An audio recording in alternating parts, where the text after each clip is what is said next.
Callum, how do you assess that disappointing night at the Diva? A very, very poor result that is the product of a very, very poor first half performance that deserved to be behind. And if you're going to give teams a head start and you're going to be as easy to play against as we were in the first half, you deserve nothing more than 0 points. So I've had a lot to say after the game.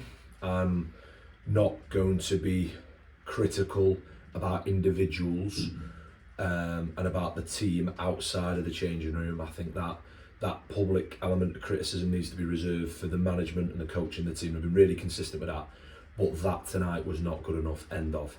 And despite the final result, were you pleased with the reaction you did see in the second half?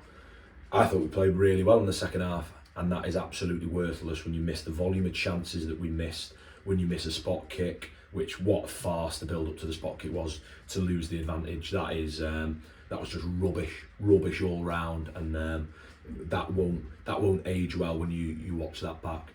But our performance in the first half was that far away in every single aspect. That for me was the worst 45 minutes since I came to the club. And you know what? Probably been involved in a lot of games now, and it probably is right up there in terms of every aspect of in possession, out of possession, conceding chances, really weak chances, being weak physically, not being able to get on top. And I think it's a really, really poor result that is too far away from the levels required. So the second half, if you analyse the second half on its own, there'll be loads of positives, but we haven't scored. We've created chances, we've got in areas to create chances and haven't scored a goal with nothing to show for it. However, we've got something to show for how poor our first half was, and that's why I've got no points tonight. How much did you feel we missed Jack Bainbridge in the midfield tonight?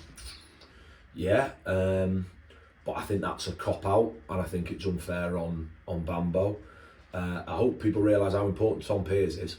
I really do, because that's perhaps why the ball doesn't stay around the final third as much. If he's massive for us as a focal point, and I think you've seen that, and you seem to notice that when he doesn't start the game, when we're not able to start him, he was carrying something tonight. We made a decision to go with Kurt through the middle, which is something that Kurt's played a lot of games.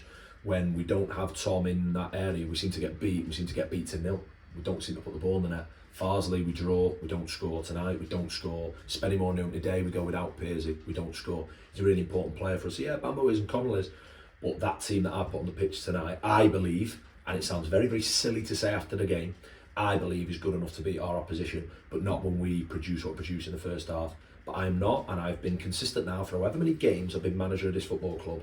I'm not going to come out and lambast individual players that were poor individual performances. I'm not going to come out and absolve responsibility and deflect criticism put criticism on a team and players and all the stuff that goes with that. That was not good enough tonight. We own that. We really, really own that. And I will be the one that comes up, faces up. Plenty of other managers like to send their assistants up, don't they? And other people have something to say. I'll come speak to you every single time. That is as poor as we've been under my leadership. And I'm angry. And how important is it to bounce back with a quick turnaround on Saturday at Curzon Ashton? Yeah, look, we've had a really, really disappointing month. I'll talk about it openly. We, in the last couple of games here, haven't scored the goals. Now, we're setting up a way that restricts teams. We've got really good forward players at the football club. We've created chances. We've created chances tonight, let's be honest, second half. We've created chances. We've had the penalty. We've not scored. I will take ownership of that, even though some stuff you can't quite affect. We need to improve on the road, generally. We need to improve on the road because there's been, I think it's one away league win. What we've done away from home hasn't worked so far. That rests with me. We need to find the answer. It's frustrating. It's really frustrating that I feel for the supporters tonight, and there'll no doubt be a big following at Curzon. But we let ourselves down first and foremost tonight in that first half, and that's bitten us. But we need to improve. We need to improve quick because this is a season where there's massive expectation. Some of that expectation's unfair. This is a big club and a club that wants to go and get promoted. And when things aren't right here, it gets a level of attention that it doesn't get elsewhere. I buy into that. Is it because we have a young manager? Is it because we've signed some good players in the summer? We need to improve. And you know what? We need to improve Thursday morning on the training ground so that on Saturday, because I tell you what, Curzon Ashton are the best team I've seen this season. Absolutely. And it feels like I've watched loads of them just from watching opposition as well. I feel like I've seen 6 or 7 of their games move the ball really well, leathered Scunthorpe. The fact they lost the game at Scunthorpe 1-0, they dictate the game, possession, difficult to play against, get undone by a set piece, had chances of their own, and the first half performance tonight will put us in a very, very difficult position. So that's on me, because that's how I choose to come out and speak. I can't change that when it's not good, can I? Can't just come up.